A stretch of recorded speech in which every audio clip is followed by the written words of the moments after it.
تعبدنا بمعرفة ما جاء النص بتفضيله والامتثال بالمشروع به وتعبد فيه. وللمسلم من هذا باعث على السبق إلى الفضائل والتنافس على أعلى المراتب، ومنشأ التفاضل بين الخلق التقوى وتحقيق العبودية، وأفراد الجنس الواحد يتفاوتون في ذلك تفاوتا كبيرا. قال عليه الصلاة والسلام عن رجلين: هذا خير من ملء الأرض مثل هذا، رواه البخاري. والأرض منازلها على قدر ذلك، وأحبها إلى الله مواطن عبوديته. قال عليه الصلاة والسلام: أحب البلاد إلى الله مساجدها. ذلك ما خصت به من العبادات والأذكار واجتماع المؤمنين وظهور شعائر الدين. وأشرف المساجد وأعظمها المسجد الحرام، أول مسجد وضع في الأرض، وهو منارة هداية للناس. إن أول بيت وضع للناس للذي ببكة مباركا وهدى للعالمين. أوجب الله حجه والطواف به وجعله قبلة لعباده المؤمنين، والصلاة فيه ب100,000 صلاة فيما سواه. وثاني المساجد فضلا مسجده عليه الصلاة والسلام، مسجد أسس على التقوى من أول يوم، وصلاة فيه خير من 1000 صلاة فيما سواه إلا المسجد الحرام، وهو آخر مسجد بناه نبي. والمسجد الأقصى أولى القبلتين ومسرى رسول الله صلى الله عليه وسلم وضع في الأرض بعد المسجد الحرام. وإلى هذه المساجد الثلاثة تشد الرحال دون سواها. قال عليه الصلاة والسلام: لا تشد الرحال إلا إلى 3 مساجد: مسجدي هذا ومسجد الحرام ومسجد الأقصى. متفق عليه. قال شيخ الإسلام رحمه الله: وما سوى هذه المساجد لا يشرع السفر إليه باتفاق أهل العلم. ومسجد قباء أسس على التقوى من أول يوم، وكان عليه الصلاة والسلام يأتيه كل سبت ماشيا وراكبا. ومن تطهر في بيته ثم أتى مسجد قباء فصلى فيه صلاة كان له كأجر عمره. رواه ابن ماجه. وليس في الأرض مسجد له مزيد فضل سوى 3 المساجد ومسجد قباء، وما سوى ذلك فلها حكم سائر المساجد. المساجد بيوت الله أضافها لنفسه تشريفا وتكريما وأكثر من ذكرها. عمارها هم صفوة الخلق من الأنبياء وأتباعهم. قال سبحانه: وإذ يرفع إبراهيم القواعد من البيت وإسماعيل. وحين وصل النبي صلى الله عليه وسلم إلى قباء بنى مسجدها، ولما نزل المدينة بنى مسجده. جعل الله من مقاصد سنة التدافع بين الناس سلامتها وحفظها. قال تعالى: ولولا دفع الله الناس بعضهم ببعض لهدمت صوامع وبيع وصلوات ومساجد يذكر فيها اسم الله كثيرا. بناؤها قربة وعبادة، وعد الله من بناها بالجنة. قال عليه الصلاة والسلام: من بنى مسجدا لله بنى الله له في الجنة مثله. متفق عليه. قاصدها أجره عظيم، له بكل خطوة يخطوها حسنة، ويرفعه بها درجة، ويحط عنه بها سيئة. رواه مسلم. بل ورجوعه منها إلى بيته يكتب له مثل ذلك. قال رجل للنبي صلى الله عليه وسلم: أريد أن يكتب لي ممشاي إلى المسجد ورجوعي إذا رجعت إلى أهلي.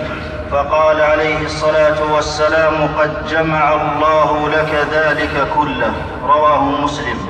ومن الرباط كثرة الخطى إليها وانتظار الصلوات فيها، ومن غدا إلى المسجد أو راح أعد الله له في الجنة نزلا كلما غدا أو راح. متفق عليه. وأعظم الناس أجرا في الصلاة أبعدهم فأبعدهم ممشى، والذي ينتظر الصلاة حتى يصليها مع الإمام أعظم أجرا من الذي يصلي ثم ينام. متفق عليه. ومن أسباب مغفرة الذنوب المشي إليها. قال عليه الصلاة والسلام: من توضأ للصلاة فأسبغ الوضوء ثم مشى إلى الصلاة المكتوبة فصلاها مع الناس أو مع الجماعة أو في المسجد غفر الله له ذنوبه. رواه مسلم. لزومها ومحبتها من أسباب الهداية والصلاح. ومن السبعة الذين يظلهم الله في ظله يوم لا ظل إلا ظله رجل قلبه معلق في المساجد. قال النووي رحمه الله: ومعناه شديد الحب لها والملازمة للجماعة فيها. وإذا دخل المسلم المسجد كان في صلاة ما كانت الصلاة تحبسه وتصلي عليه الملائكة ما دام في مجلسه الذي يصلي فيه، تقول: اللهم اغفر له، اللهم ارحمه. رواه البخاري. المساجد معظمة في سالف الأمم. أمر الله إبراهيم وإسماعيل بتطهير المسجد الحرام، فقال: وعهدنا إلى إبراهيم وإسماعيل أن طهرا بيتي للطائفين والعاكفين والركع السجود. وامرأة عمران نذرت ما في بطنها لخدمة المسجد الأقصى: رب إني نذرت لك ما في بطني محررا. والإسلام أعلى مكانتها وعظم من يقوم بخدمتها. سأل عليه الصلاة والسلام عن امرأة كانت تقوم مسجده فقالوا: ماتت. فقال: دلوني على قبرها، فدلوه فصلى عليها. رواه البخاري. ولما بال أعرابي في المسجد أمر عليه الصلاة والسلام بذنوب من ماء فأهريق عليه ثم علمه حرمتها وقال له: إن هذه المساجد لا تصلح لشيء من هذا البول. رواه مسلم. ومن أدب المساجد أخذ الزينة لها. يا بني آدم خذوا زينتكم عند كل مسجد. ومن تعظيمها لزوم السكينة والوقار في الهيئة والمشية إليها. قال عليه الصلاة والسلام: إذا أقيمت الصلاة فلا تأتوها تسعون وأتوها تمشون، عليكم السكينة، فما أدركتم فصلوا وما فاتكم فاتموا. متفق عليه. وإذا وصلها تشريفا لها يقدم رجله اليمنى عند دخولها، ولكونها موطن عبادة ورحمة ودعاء. إذا دخلها قال: اللهم افتح لي أبواب رحمتك. وإذا خرج قال: اللهم إني أسألك من فضلك. رواه مسلم. وتحية لها من دخلها لا يجلس حتى يصلي ركعتين. والأذان فيها عصمة وأمان. كان عليه الصلاة والسلام يستمع للأذان في الغزو، فإن سمع أذانا أمسك وإلا غاب. والصفوف المقدمة فيها يتنافس إليها السابقون. قال عليه الصلاة والسلام: لو يعلم الناس ما في النداء والصف الأول ثم لم يجدوا إلا أن يستهموا عليه لاستهموا. رواه مسلم. واحتراما للفريضة فيها: إذا أقيمت الصلاة فلا صلاة إلا المكتوبة. وبين النبي صلى الله عليه وسلم الحكمة من عمارة المساجد بقوله: إنما هي لذكر الله عز وجل والصلاة وقراءة القرآن. رواه مسلم. وإحياؤها يكون بالذكر والعلم. قال سبحانه: في بيوت أذن الله أن ترفع ويذكر فيها اسمه. وأثنى الله على من عمرها بالطاعة ووصفهم بأنهم رجال عصمهم الله من فتنة الدنيا يسبح له فيها بالغدو والآصال رجال لا تلهيهم تجارة ولا بيع عن ذكر الله وإقام الصلاة وإيتاء الزكاة يخافون يوما تتقلب فيه القلوب والأبصار. بل وشهد لهم بالإيمان والهداية فقال سبحانه إنما يعمر مساجد الله من آمن بالله واليوم الآخر وأقام الصلاة وآتى الزكاة ولم يخش إلا الله فعسى أولئك أن يكونوا من المهتدين. والملائكة تشهد المساجد وتستمع للخطب وتحف مجالس العلم فيها.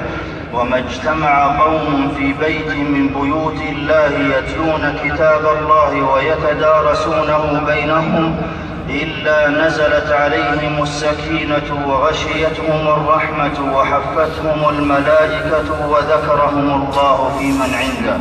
رواه مسلم. وتلقي العلم فيها خير من متاع الدنيا. قال عليه الصلاة والسلام أفلا يغدو أحدكم إلى المسجد فيعلم أن يتعلم أو يقرأ آيتين من كتاب الله خير له من ناقتين وثلاث خير له من ثلاث وأربع خير له من أربع ومن أعدادهن من الإبل. رواه مسلم. وقد اتخذ النبي صلى الله عليه وسلم من مسجده موطنا للتعليم فأثمر جيلا لا كان ولا يكون مثله وكان يحث على الإقبال على حلق الذكر والعلم فيه. فقال عن 3 نفر أما أحدهم فأوى إلى الله فآواه الله وأما الآخر فاستحيا الله منه وأما الآخر فأعرض الله عنه. متفق عليه. المساجد تهدأ فيها الروح وتسكن فلا يرفع فيها صوت نزاع أو خصومة أو لغط. قال النبي صلى الله عليه وسلم إياكم وهيشات الأسواق أي لا تكون في المساجد. رواه مسلم. ولما سمع عمر رضي الله عنه رجلين يرفعان أصواتهما في المسجد دعا بهما ثم قال لو كنتما من أهل البلد لأوجعتكما ترفعان أصواتكما في مسجد رسول الله صلى الله عليه وسلم. رواه البخاري. وهي مكان الأمن والأمان والطمأنينة.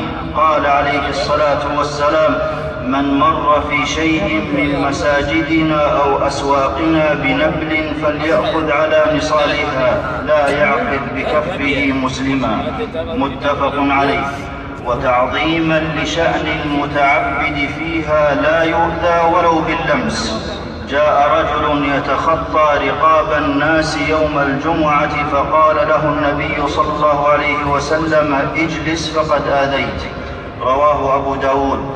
بل لا يؤذى بشم رائحة يكرهها وعاقب من كان ذا رائحة كريهة ألا يدخل المسجد. قال عليه الصلاة والسلام من أكل ثوما أو بصلا فليعتزلنا أو ليعتزل مسجدنا وليقعد في بيته. متفق عليه. قال ابن الأثير رحمه الله ليس ذلك من باب الأعذار وإنما أمرهم بالاعتزال عقوبة لهم ونكالا. وهي موطن الراحة وتذكر الآخرة وتقوية الصلة بالله والبعد عن الدنيا. فنهى عن البيع والشراء فيها وزجر عن ذلك. قال عليه الصلاة والسلام إذا رأيتم من يبيع أو يبتاع في المسجد فقولوا لا أربح الله تجارتك. رواه الترمذي. بل نهى عن إشغال الناس بهموم الدنيا. فقال من سمع رجلا ينشد ضالة في المسجد فليقل لا ردها الله عليك فإن المساجد لم تبن لهذا. رواه مسلم. ولكون المسجد منطلق السعادة والسداد، كان عليه الصلاة والسلام إذا قدم من سفر بدأ بالمسجد فصلى فيه. رواه البخاري. وأول واجب على كل عبد إخلاص دينه لله، وألا يدعو في المساجد أو غيرها سوى الله. قال سبحانه: وأن المساجد لله فلا تدعوا مع الله أحدا، وهي محل انتفاع الأحياء بها، وإدخال القبور فيها ينافي ذلك ووسيلة إلى عبادة غير الله. والمعصية قبيحة في كل زمان ومكان، وتزداد قبحا في بيوت الله كالغيبة والنظر إلى الحرام وسماع أصوات المعازف في وسائل الاتصال. ومن مقاصد الشريعة في المساجد ائتلاف القلوب واجتماع الكلمة، فلا يجوز أن يتخذ منها أو فيها فرقة واختلافا. قال جل وعلا: والذين اتخذوا مسجدا ضرارا وكفرا وتفريقا بين المؤمنين وإرصادا لمن حارب الله ورسوله من قبل وليحلفن إن أردنا إلا الحسنى. ومن بنى أبنية يضاهي بها المساجد من المشاهد ونحوها فهي كمسجد الضرار وأشد. ومن أصول الدين ألا تختص بقعة بقصد العبادة فيها إلا المساجد خاصة، والمساجد جميعها تشترك في العبادات إلا ما خص به المسجد الحرام من الطواف. وبعد أيها المسلمون، فالمساجد عز المسلمين وشرفهم وشعار دينهم، ومن عمرها بالصلاة فيها والذكر رفعه الله وأسعده وشرح صدره. وتعليم الكتاب والسنة فيها امتثال لأمر الله ببنائها وإحياء لسنة المرسلين فيها، وبركة في الوقت والعمل وصلاح للنفس والولد. ومن حرم ما فيها من الخير أو صد عنه فقد فاته فضل عظيم. أعوذ بالله من الشيطان الرجيم. قل أمر ربي بالقسط وأقيموا وجوهكم عند كل مسجد وادعوه مخلصين له الدين كما بدأكم تعودون. بارك الله لي ولكم في القرآن العظيم، ونفعني الله وإياكم بما فيه من الآيات والذكر الحكيم. أقول قولي هذا واستغفر الله لي ولكم ولجميع المسلمين من كل ذنب فاستغفروه إنه هو الغفور الرحيم. استغفر الله ربي.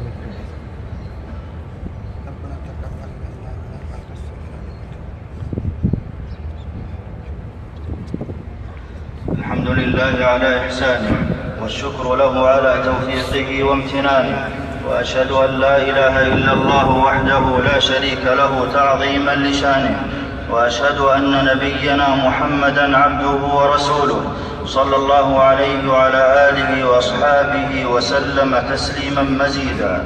أيها المسلمون، صلاة الجماعة في المساجد من شعائر الإسلام ومن الواجبات، وقد هم عليه الصلاة والسلام بإحراق من تخلف عنها، وعد تركها من صفات المنافقين. وكان النبي صلى الله عليه وسلم لرجل أعمى لا قائد له أن يتخلف عنها. والإسلام شامخ عزيز بمساجده وأحكامه وبالمؤمنين، إن حورب اشتد وإن ترك امتد، ولن يستطيع إن حورب اشتد وإن ترك امتد. قال عليه الصلاة والسلام: ليبلغن هذا الأمر أي أمر الإسلام ما بلغ الليل والنهار، ولا يترك الله بيت مدر أي بيتا بمدينة ولا وبر أي بيتا من شعر في بادية إلا أدخله الله هذا الدين. رواه أحمد. أي سيدخل اسم الإسلام جميع بيوت الأرض من حاضرة وبادية، ولن يستطيع أحد أن يمنع ظهوره. قال سبحانه: يريدون أن يطفئوا نور الله بأفواههم. قال ابن كثير رحمه الله: مثلهم في ذلك كمثل من يريد أن يطفئ شعاع الشمس أو نور القمر بنفخه، وهذا لا سبيل إليه. كذلك ما أرسل الله به رسوله لا بد أن يتم ويظهر، ولهذا قال: ويأبى الله إلا أن يتم نوره ولو كره الكافرون. وما يتوالى على المسلمين من فتن وحروب ودمار وتشريد وتسليط الأعداء تذكير بالرجوع إلى الله المساجد والصلوات والقرآن. قال سبحانه: ليذيقهم بعض الذي لعلهم يرجعون. وقد وعد الله بنصر المؤمنين وإن ضعفت الأسباب أو تخلفت، فنصر سبحانه المسلمين في بدر وهم قلة، واجتمع المشركون من كل مكان على محاصرة النبي صلى الله عليه وسلم وقتاله، فأرسل عليهم يوم الأحزاب ريحا وجنودا لم يروها، فتفرق المشركون وخذلوا. والله قادر على نصر عباده المؤمنين، ولحكمة الابتلاء لهم قد يديل عليهم الأعداء لينال المسلمون الشهادة والصبر على المصاب والتعلق بالله. قال سبحانه: ولو يشاء الله لانتصر منهم ولكن ليبلو بعضكم ببعض. وقال سبحانه عن أعدائهم: فلا تعجل عليهم إنما نعد لهم عدا. والدعاء سلاح المؤمنين في السراء والضراء، والطاعة تجلب النصر وتعجل به. وإذا اشتد الكرب وعظم الخطب أتى الفرج وما ربك بغافل عما يعملون. ثم اعلموا أن الله أمركم بالصلاة والسلام على نبيه، فقال في محكم التنزيل: إن الله وملائكته يصلون على النبي يا أيها الذين آمنوا صلوا عليه وسلموا تسليما. اللهم صل وسلم وبارك على نبينا محمد، وارض اللهم عن خلفائه الراشدين الذين قضوا بالحق وبه كانوا يعدلون: أبي بكر وعمر وعثمان وعلي، وعن سائر الصحابة أجمعين، وعنا معهم بجودك وكرمك يا أكرم الأكرمين. اللهم أعز الإسلام والمسلمين، وأذل الشرك والمشركين، ودمر أعداء الدين، واجعل اللهم هذا البلد آمنا مطمئنا رخاء وسائر بلاد المسلمين. آمين. اللهم أصلح أحوال المسلمين في كل مكان. آمين. اللهم عجل لهم بالفرج والنصر والتمكين يا رب العالمين. آمين. اللهم وأدر دوائر السوء على عدوك وعدوهم. اللهم زلزل الأرض من تحت أقدامهم، وألق الرعب في قلوبهم يا قوي يا عزيز. ربنا آتنا في الدنيا حسنة وفي الآخرة حسنة وقنا عذاب النار. اللهم وفق إمامنا لهداك، واجعل عمله في رضاك، ووفق جميع ولاة أمور المسلمين للعمل بكتابك وتحكيم شرعك يا ذا الجلال والإكرام. آمين. اللهم أمن حدودنا واحفظ بلادنا، واصرف عنها كل مكروه وفتن يا ذا الجلال والإكرام. آمين. ربنا ظلمنا أنفسنا وإن لم تغفر لنا وترحمنا لنكونن من الخاسرين. آمين. اللهم أنت الله لا إله إلا أنت الغني ونحن الفقراء، وأنزل علينا الغيث ولا تجعلنا من القانطين.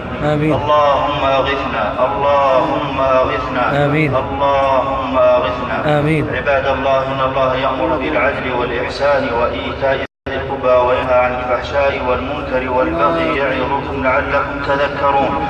فاذكروا الله العظيم الجليل يذكركم، واشكروه على آلائه ونعمه يزدكم، ولذكر الله أكبر والله يعلم ما تصنعون.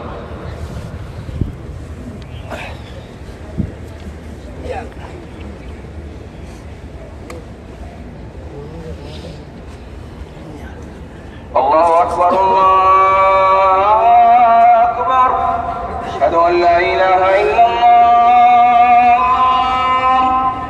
أشهد أن محمدا رسول الله. حي على الصلاة، حي على الفلاح، قد قامت الصلاة، قد قامت الصلاة. الله أكبر الله أكبر، لا إله إلا الله. استووا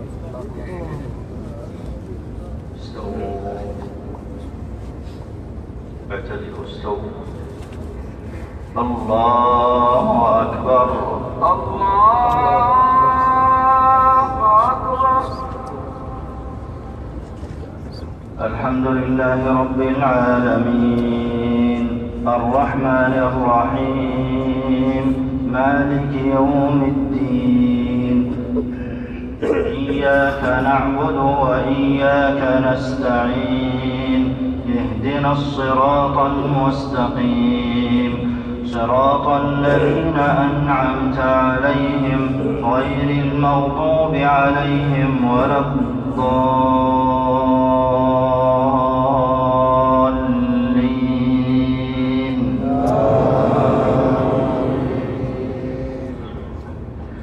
ألم نشرح لك صدرك ووضعنا عنك وزرك الذي أنقض ظهرك ورفعنا لك ذكرك فإن مع العسر يسرا إن مع العسر يسرا فإذا فرغت فانصب وإلى ربك فارغب.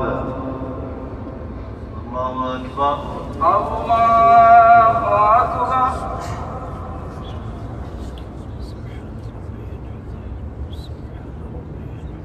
سمع الله لمن حمده. ربنا ولك الحمد.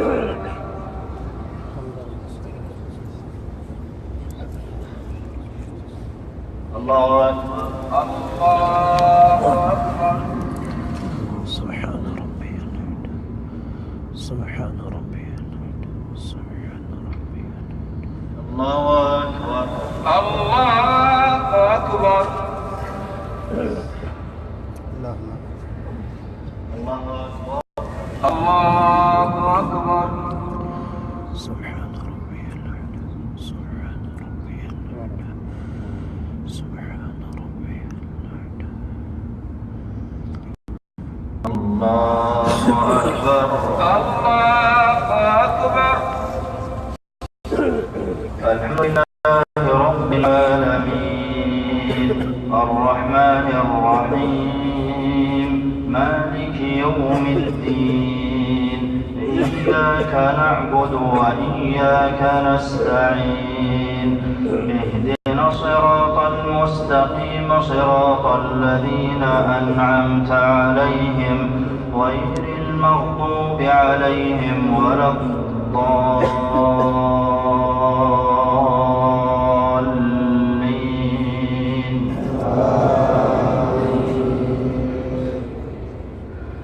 ألم تر كيف فعل ربك بأصحاب الفيل ألم يجعل كيدهم في تضليل وأرسل عليهم طيرا أبابيل ترميهم بحجارة من سجيل فجعلهم كعصف مأكول. الله أكبر. الله أكبر.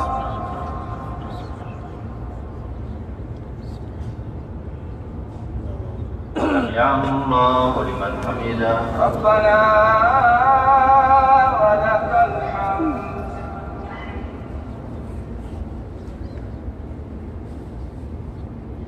الله أكبر. الله أكبر. سبحان ربي الأعلى. سبحان ربي الأعلى. سبحان ربي. الله أكبر. الله أكبر.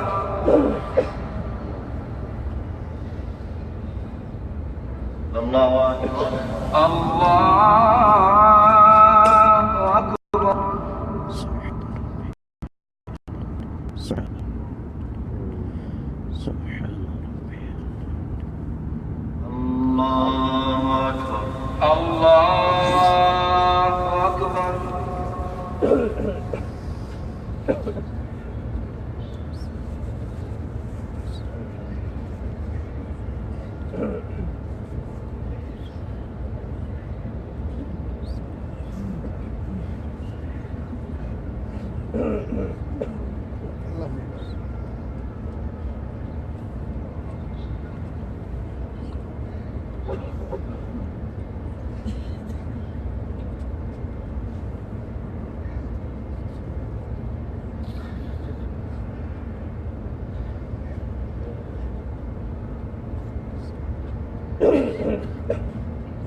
السلام عليكم ورحمة الله. السلام عليكم ورحمة الله. السلام